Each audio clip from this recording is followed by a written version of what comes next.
I just love growing. Like I said, I think growing is a very important thing. And when I was very young, I started working when I was 17 years old. You need to be responsible for your finances and be financially independent. And that kind of really stuck with me. I just love what I do, and I'm good at it. And I love the ability to wake up in the morning and say, oh my God, I get to go to work. I mean, how many people in their lifetimes do a job that they love doing? Most people do it for survival. Kitcha, we need to feed our families, we need to survive. But to wake up with, my feet and my fingers tingling and say, wow, I have this to do, I have that to do today. And it's an amazing feeling, and I don't take it for granted. I'm a high achiever. I've always been a high achiever. I'm someone who is goal-oriented. I like challenges. I like growth. I like evolution. I like knowledge. So when you put all of those things combined, I have a lot more I want to do. I've had multiple things that haven't worked out in my life. I mean, I just don't talk about them. I'm not someone who rests on my failures. I believe that they are a natural part of life, and failure will happen to every single person. And what you do after failure, that makes you the person that you will become. I've always said that I'm ambitious, and that's my sense of purpose, is my drive, is my contribution to the arts. That's where I feel like I'll have most purpose. And that's just my quest is always that, to push the envelope. I don't really have regrets, but I have to say, I think my biggest achievement, I feel, is honestly the ability to get over my fears. I'm hugely emotional, and I get affected by a lot of things, and I know I come across as this tough, sassy, witty thing, but I do think that is a big part of keeping myself protected and surviving. I've always had to do it for myself. There's not been anyone who's held a safety net for me in all the decisions that I've taken. So I think my biggest achievement is to trust my feet, to trust my legs, to trust my instinct, and say, even if I fall, it's okay, it'll be my mistake. There's only one you, okay? Because there's no one like you. And I don't mean the superfluous, superficial parts.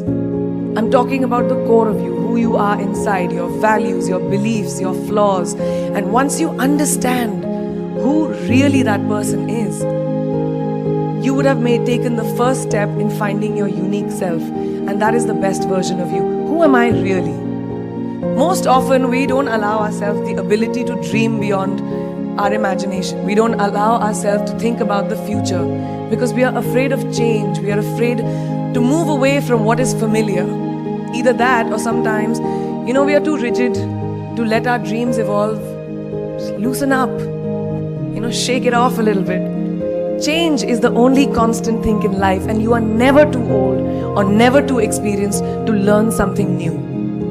Believe that you have everything already as your Brahmastra in your will to be able to be and achieve your dreams. Be fearless. Funny thing, these opportunities, they don't come very often. Confidence is your best accessory. There is nothing else you need. The only thing you need to wear well is your confidence.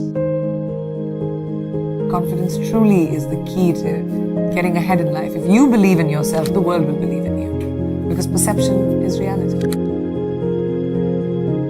I don't think confidence is something that you are born with. I don't think confidence it's a skill set. And I had no confidence growing up. As a child, I had very low self-esteem. I was a kid full of fear, insecurities, somebody who had very low self-esteem, didn't believe in myself at all. The only thing that I knew that I had was the ability to work bloody damn hard. And that's the only thing that I did. Confidence is something I taught myself over the years. I started becoming okay with who I am. I became the best version of me. And then I sort of said, I'm okay, I'm all right. Your flaws are fine. No one is perfect. None of us. We all have bad days. We're all gonna feel like shit sometimes. You're all gonna have bad days, and that's fine. We have this crazy standard, especially with the internet, where everything has to be perfect all the time, and we have to look perfect, we have to behave perfect, we have to say the right things. Everyone screws up, and that's all right. Laugh through it, don't take yourself too seriously, and make sure that you don't live for someone else's validation. It's your validation that you need. Be yourselves. Guys, it's great to be you. Whatever you might want to be, that is the best version of you. So you drop stuff around, or you are clumsy and you're a klutz, but it's you.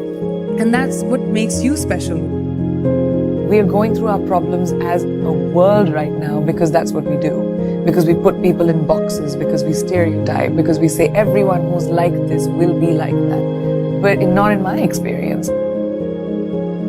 Nothing is a straight line.